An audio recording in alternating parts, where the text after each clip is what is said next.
Encik Rahim bin Mat dilahirkan pada 6 Oktober 1962, Tapah Perak, dan menerima pendidikan di USM dalam bidang Fine Art, dan pengalaman bekerja ataupun professional experience beliau adalah pada tahun 1988 sebagai seorang graphic designer di Mahir Holdings Bangsa Kuala Lumpur, sebagai art director Mahir Holdings Bangsa Kuala Lumpur, dan juga sebagai kurator dalam National Art Gallery Kuala Lumpur, dan juga sebagai seorang pensyarah Liberal Department School of Art and Design UiTM Shah Alam pada tahun 1995 sehingga 1999, dan seterusnya pada tahun 1999 sehingga 2003 dia telah berkhidmat bakti di Fine Art Department UiTM Perak Sri Iskandar sehingga tahun 2003. Saya pun tak sempat bersama beliau, dan beliau juga pernah menerima anugerah seawalnya pada tahun 1980. Yang boleh saya kongsikan di sini adalah First Prize Award, the Perak State Expo and Art Competition, the Ministry of Education Ipoh, dan juga pada tahun 2000. Kalau saya sebutkan kat sini terlalu banyak, saya hanya sebutkan dua saja. The first prize, the Interior and Landscape Team Painting Competition, Craft Complex Kuala Lumpur. Dari sudut pameran, beliau juga telah aktif pada sejak tahun 1980. Di antaranya pameran yang telah beliau masuki adalah Penang Tin Art Exhibition, Penang State Museum and Gallery. Pada tahun 1994, Malaysia Documentation Competition, Photography Exhibition, National Art Gallery Kuala Lumpur. 1997, Drawing Exhibition, National Art Gallery Kuala Lumpur. Tanpa saya melengahkan masa, saya menjemput Encik Rahim bin Mat untuk berkongsi pengalaman beliau.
Assalamualaikum, salam sejahtera.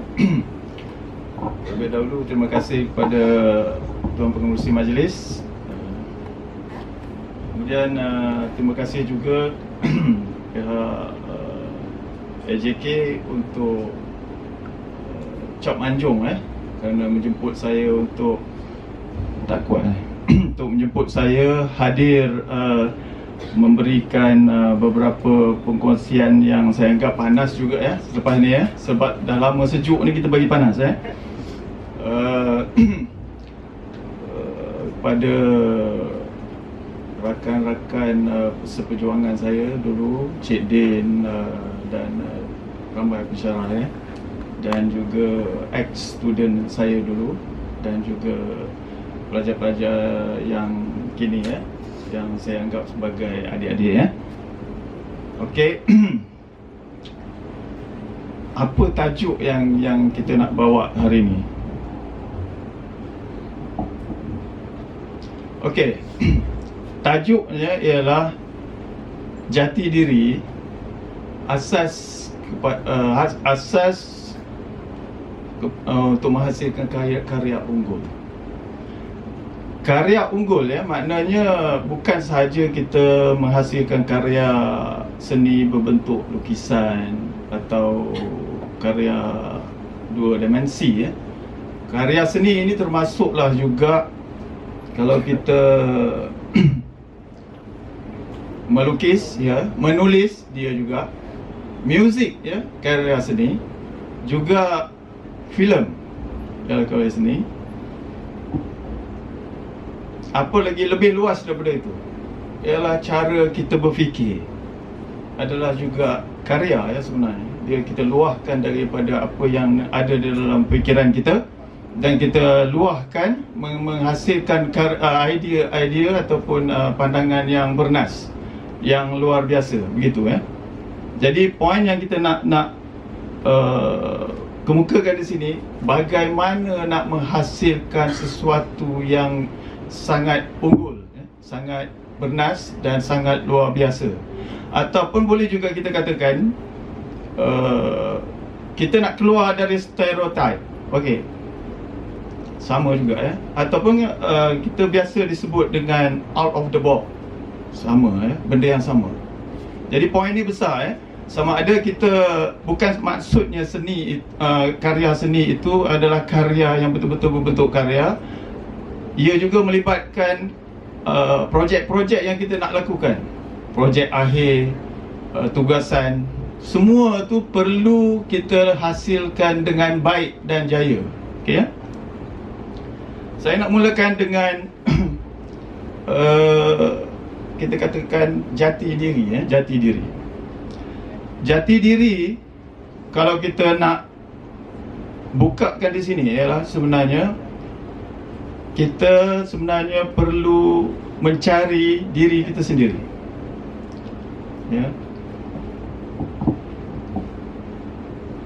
Mencari diri kita sendiri. Itu yang pertama yang perlu kita lakukan. Sebelum kita melakukan sesuatu tugasan ataupun apa yang nak kita lakukan, sebenarnya kita perlu kembali kepada diri kita. Kerana di dalam diri kita, bila kita dapat menemui jawapan kepada diri kita, maka kita akan dapat membentuk keyakinan yang sepenuhnya, ataupun confident level kita akan mencapai satu tahap yang kemuncak, begitu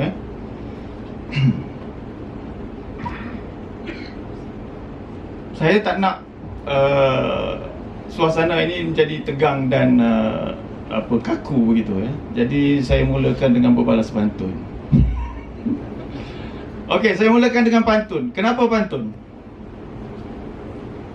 Sebabnya R.O. Winstead itu, R.O. Winstead ni dia orang penting mengumpulkan segala hasil-hasil sastra, kita kata folklore ataupun sastra rakyat tu dikumpul oleh R.O. Winstead yang duduknya di kampung saya tu, di Tapah tu, Batang Padang. Dia pergi kumpul, tanya datuk nenek tu, moyang-moyang tu, kumpul semua. Dia lah yang mengumpulnya. Kalau tidak, kita tak tahu hari ni ada sastra rakyat, adanya pelipung lara, adanya cerita macam-macam kita tak tahu. Dia yang mengumpul. Kalau kita lihat R.O. Winstead seorang pegawai daerah di situ, apa kerjanya seorang pegawai daerah pergi mengumpul kerja-kerja sastra? Maknanya sastrawan yang pergi memerintah di situ. Maknanya bukan untuk mentadbir, dia nak mengumpul segala khazanah dan rahsia-rahsia yang ada pada alam Melayu. Saya nak buka sebenarnya ialah berkait dengan alam Melayu. Alam Melayu kalau kita nak lebih tepat lagi ialah kosmologi Melayu. Kosmologi Melayu ini ialah melibatkan bukan saja di bumi yang kita pijak ini, banyak lapis yang ada di bumi ini, tetapi juga lapisan yang melibatkan metafizik ataupun alam gaib, ataupun beberapa lapisan langit gitu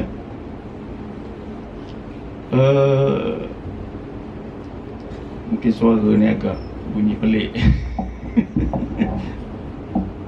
Mungkin mic tu dia tukar.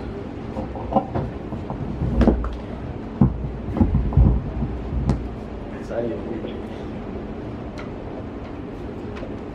Okey. Okey, tak ada.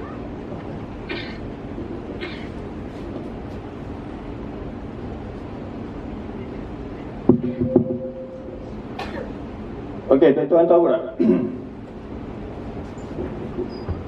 Bila mic tak menyambut, maka feel tak ada.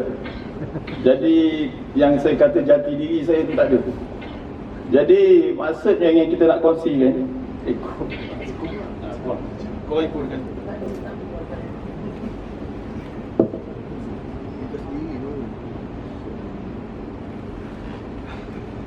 Hello. Hello. Hello. Hello. Okey. Sorry. Okey, wait. Kenapa ya? Bila tak ada feel, maka kita tak boleh laksanakan dengan baik. Begitu kan? Jadi sebab tu kita kena detail setiap sesuatu yang kita nak buat. Okey, saya nak mulakan dengan pantun tadi. Kenapa pantun yang saya letakkan di sini ialah itu adalah akar kepada orang-orang Melayu, ya, adat dan bangsa kita. Dan juga bukan pantun yang saya nak highlightkan. Ya. Saya nak test kamu di sini yang ada, ya, student di sini ya. Di antara Hang Tuah dan Hang Jebat, siapa kata Hang Jebat hero? Angkat tangan. Sekarang angkat tangan. Hang Jebat.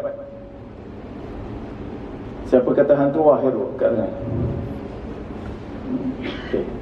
Okey, saya test banyak kali ya sejak di auditorium di Shah Alam dulu, 300 orang saya test. Bila saya kata siapa kata Hang Jebat hero, semua angkat tangan. Siapa kata Hang Tuah hero? 2 orang angkat tangan. Okey. Awak tak sedar ya? Saya sebenarnya banyak memberi motivasi tentang kesedaran jati diri sebenarnya. Jadi bila kita katakan yang akar di sini, bila kita kata Hang Jebat itu hero, sedangkan sepatutnya Hang Tuah, tetapi hujah yang moden ini kemukakan kerana Hang Jebat memperjuangkan kebenaran, betul kan? Kan? Jadi maknanya kita telah memberi satu judgement bahawa kita cuba menilai akar kita berdasarkan pemikiran logik. Okay? Kalau kita nak buka dan bongkar rahsia orang Melayu, kita tidak boleh menggunakan pemikiran logik, tetapi kita sebaliknya mesti menggunakan firasat. Okay? Saya nak cuba bongkar satu persatu di mana rahsia Melayu ni dan kenapa kita perlu menguasai akar rahsia kelebihan dan kekuatan orang-orang Melayu. Ada bangsa lain juga di sini ya? Ada, tetapi kita nak berkongsi. Sebab apa? Sebabnya bangsa Melayu di sini bukan diukur setakat sekadar Malaysia saja. Kalau kita ukur Melayu berdasarkan Malaysia, maknanya kita gagal. Sebab Malaysia terlalu muda usianya. Juga kalau kita ukur Melayu itu berdasarkan kegemilangan zaman Melaka, juga tidak sampai. Itu mungkin separuh saja. Maknanya kalau nak mengetahui, menyelami rahsia, khazanah dan kekuatan tamadun Melayu itu mesti kita bongkar lebih jauh ke belakang. Juga bukan zaman Langkah Sukar. Okey. Kajian sains telah membuktikan DNA orang Melayu. Sekarang ni DNA ada kaedah baru, iaitu mtDNA, mana lagi tepat. Jadi sampel DNA orang Melayu telah dikaji dan didapati usianya telah mencecah 60,000 tahun. Lama 60,000 tahun. Jadi kalau yang ini tak ada dalam buku, yang masalah. Yang saya nak bawa ni supaya membongkar kesedaran, supaya kita cuba bangun dan cuba jejak semula, ataupun kita perlu bangun dari tidur. kita telah lama ditidurkan oleh penulis-penulis orientalis yang menulis tentang sejarah Melayu, tentang sejarah silam Melayu, yang dia ni orang-orang barat ni yang tak tahu menahu apa-apa tentang Melayu. Dia tidak tahu apa-apa tentang nenek moyang kita, yang sepatutnya menulis tentang kehebatan nenek moyang kita adalah orang-orang Melayu sendiri. Kenapa saya nak katakan kalau ada bangsa lain pun tak ada masalah, ini bukan isu apa semua, tak ada. Sebab kita nak membongkar dan berkongsi bahawa bangsa lain juga perlu berkongsi dengan apa yang orang Melayu ada. Begitu. Jangan ukur bangsa Melayu yang ada hari ini, sebab orang Melayu yang ada hari ini dia pun sudah terumbang-ambing. Itu hakikatnya, ya. Saya nak buka yang lebih jauh ke belakang. Dari situ baru kita akan jumpa bahawa orang Melayu ni adalah bangsa yang hebat. Dan dia terkenal di zaman lampau ada bangsa yang sangat digeruni, ditakuti, disegani, ya. Okey, kalau begitu, zaman yang kita nak rujuk adalah zaman Sundaland, zaman Atlantis, yang itu sangat sukar untuk dibongkar. Bagi ahli sains sukar, tetapi bagi orang Melayu yang mewarisi tradisi yang diwarisi dari turun temurun, ia memiliki rahsia, dia ada password. Yang ini yang saya nak ceritakan di sini, bahawa ada ahli sains yang telah mengkaji, yang saya katakan tadi, mengkaji DNA kita ada 60,000 tahun lamanya usianya. Tetapi sayangnya persempalan yang dia ambil untuk mengkaji DNA Melayu itu dia ambil secara rawak, dia ambil secara terbuka. Itu kesilapan. Sebab untuk mengkaji orang Melayu bukan mengkaji rakyatnya. Untuk mengkaji Melayu mesti mengkaji rajanya dulu. Itu dia punya password pertama. Rajanya perlu dikaji, bukan rakyatnya. Maknanya kaedah kita mengkaji itu dah membuat satu kesilapan. Tidak akan terbongkar. Sebab apa? Bila kita mengambil sampel yang salah, maka dia memberi jawapan yang salah. Kenapa? Dari kajian DNA mtDNA tadi yang mengatakan 60,000 tahun orang Melayu tadi, dan dikaji-kaji dan akhirnya dia mengatakan asal usul orang Melayu ini ialah orang Senoi, iaitu orang asli. Siapa nak mengaku nenek moyang orang asli? Tak nak, kan? Maksudnya kaedah, saya nak buka kaedah di sini, ya. Kaedah untuk mengkaji orang Melayu belum diputuskan. Apakah kaedahnya? Saya antropologi sosiologi, ya. Jadi dalam bidang itu sendiri tak jumpa sebenarnya. Dia sendiri tak jumpa apa kaedah yang dia ada, cuma sebagai kaedah untuk membuat apa kita kata appreciation, ya. Bergaul dengan kaum tu lama-lama supaya kita faham. Tidak, itu tidak jumpa. Orang Melayu yang pertama kita mesti kaji ialah rajanya dulu. Sebab raja orang Melayu kita belum faham sepenuhnya raja Melayu itu apa. Raja itu apa. Selepas tu baru kita turun ke bawah pada menteri dan hulu balang. Kemudian baru turun lagi, barulah ke rakyatnya. Rakyatnya hanya ikut saja. Sebab apabila dulu di Melaka, apabila rajanya masuk Islam, rakyatnya semua masuk Islam. Maknanya apa yang raja putuskan, itulah keputusan. Okey, bagi orang Melayu di zaman Sundaland, zaman ini dianggarkan 10,000 tahun hingga ke 15,000 tahun antara, sebab tak dapat tepat tu. Okey, zaman Sundaland, zaman itu terdapat dua kaum. Satu kaum yang sangat cemerlang, yang sangat hebat dan sangat canggih mengatasi zaman moden hari ini. Kerana di zaman itu tentera-tenteranya boleh terbang tanpa menggunakan pesawat. Boleh terbang. Apa rahsianya? Okey, itu satu apa rahsia.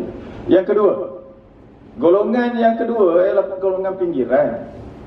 Golongan kedua ini sebenarnya adalah dikaitkan dengan generasi zaman Nabi Idris, yang ketika itu sudah ada kitab yang mengamalkan kaedah, kalau kita kata hari ini sufi ataupun tasawuf, ya, zaman tu telah ada makrifat, telah ada tentang hakikat pembersihan rohani dan sebagainya.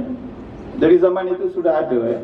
Jadi sebab tu di zaman ini digelar sebagai golongan terdahulu, ya, golongan terdahulu.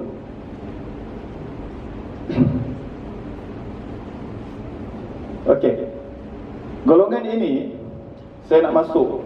Kenapa saya petik zaman Sundaland ini? Zaman itu tidak ada agama. Tidak ada agama. Zaman itu hanya ada cara hidup dan peraturan-peraturan yang diikuti dan diteruskan dari satu generasi kepada satu generasi, diteruskan. Dan zaman itulah terbentuknya adat dan adab orang Melayu, sehingga dia tidak ada niat untuk berperang, tidak ada niat untuk melakukan pemberontakan dan sebagainya. Zaman itu adalah untuk hanya berbaik-baik dan hidup tenang dan damai sahaja, bermasyarakat dengan baik, sehingga seolah-olah wujudnya kalau kita nak bangun minta diri begini, ya, begitu. Kenapa saya buat begitu? Sebabnya inilah zaman di mana satu masyarakat telah hidup dengan keadaan yang sangat berakhlak.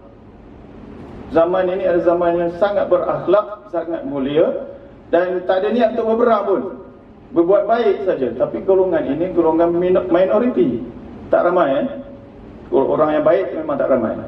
Tapi di pihak yang lagi satu tadi, yang hebat, yang dahsyat ini, Atlantis, ya, yang boleh terbang dan sebagainya, adalah untuk berperang, untuk menjajah dan sebagainya, ya.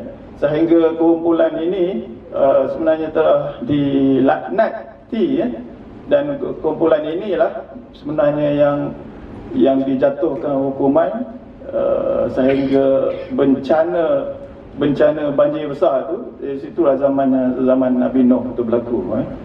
Okey, mungkin ada yang tak tahu, ya, zaman Nabi Nuh tu, saya lupa nak memetik, ya, cuma saya sebut saja bahawa bahtera Nabi Nuh yang dijumpa terdampar di Gunung Ararat, Turki, baru-baru ini saintis dah membuktikan bahawa spesies yang membuat kapal Nabi Nuh itu adalah kayu jati. Kayu jati itu cengal, ya. Jadi kayu ini tidak ada di Timur Tengah, tidak ada di Eropah, hanya ada di Nusantara. Maknanya bahtera Nabi Nuh tu bergerak dari Nusantara ini ke Timur Tengah. Dan kawasan yang tenggelam yang berlaku banjir itu adalah kawasan sini, sebab sini yang berlakunya tanah yang tenggelam, ya. The lost land berlaku di sini.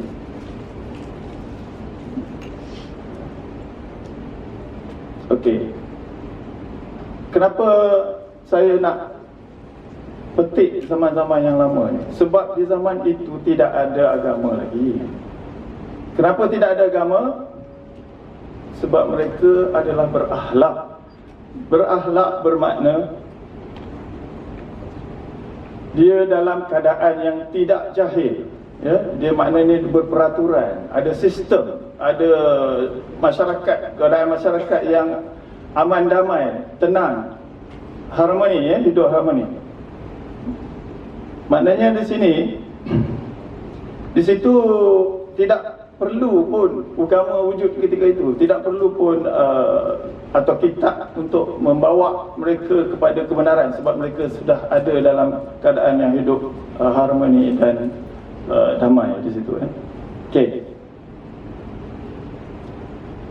Inilah zaman yang kita katakan sebagai digelar, ya, sebagai bapa kepada Islam. Di mana zaman sangat awal, sebelum ada Islam, setelah ada Islam, dan ketika itu disebut sebagai salamah, ya, salamah. Kalau Islam sejahtera kan, yang ini salamah.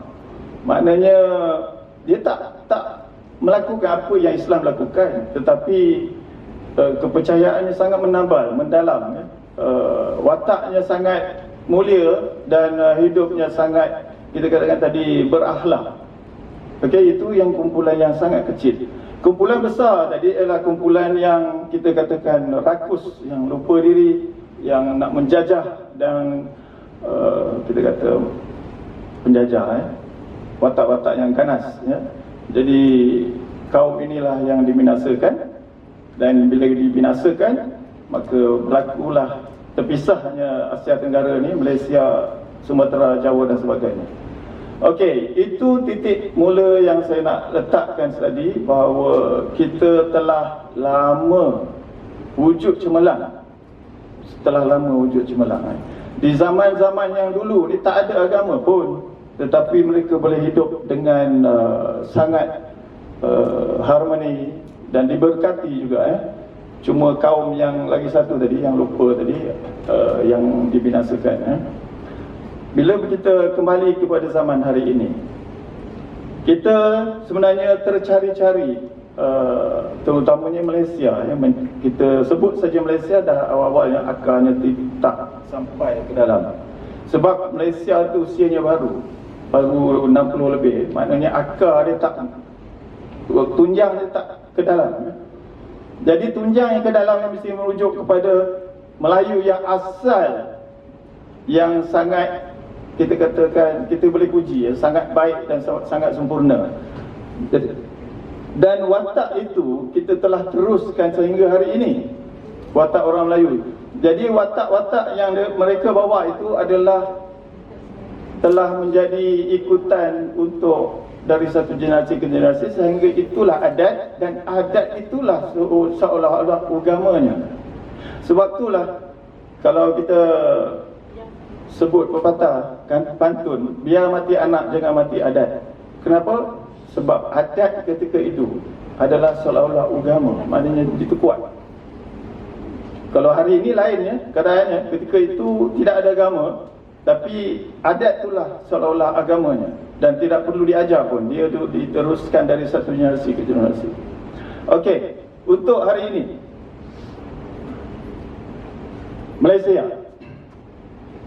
Malaysia sentiasa dalam keadaan kabur. Kenapa? Sebab dia tidak merujuk kepada akar yang sebenar. Dia tidak merujuk kepada Melayu yang sebenar. Jadi tidak ada jawapan. Okey, Kongres Kebudayaan Kebangsaan 71 cuba menggariskan apakah identiti ataupun ciri-ciri kebudayaan kebangsaan, tak menemui jawapan. Sehingga hari ini juga tidak menemui jawapan. Apabila tidak menemui jawapan, sebenarnya ialah kita sebenarnya terombang-ambing, ya. Bila terombang-ambing, kita digambarkan dengan senario politik pemerintahan yang terombang-ambing. Sama. Saya boleh ukur dari segi seni, sebab tu saya katakan seni adalah juga pengukur sesuatu budaya. Di visual seni, mana Cik Faizal itu? Visual seni visual, saya lebih suka menyebut Balai Seni Lukis Negara. Okey, pernah dulu sempena 50 tahun merdeka, diadakan satu pameran besar untuk menilai apakah identiti seni Malaysia. Ini dilakukan oleh Profesor Zakaria Ali. Itu sifu saya, ya? Dan dibuat satu pameran dan dikaji, dan akhir daripada usaha itu menemui jawapan tiada identiti. Apa petandanya? Maknanya Malaysia ini ke arah mana? Malaysia, saya sebut Malaysia ni ke arah mana? Apa identitinya? Apa yang dilakukan? Ke arah mana yang dibawa oleh Malaysia ini? Sebab ini sangat serius, sebab dia melibatkan identiti. Bila saya sebut identiti, kalau student seni lah, tak kisahlah mana-mana kan, akan cuba mencari identiti. Sebenarnya salah. Jangan cari identiti. Sebenarnya kita perlu mencari value.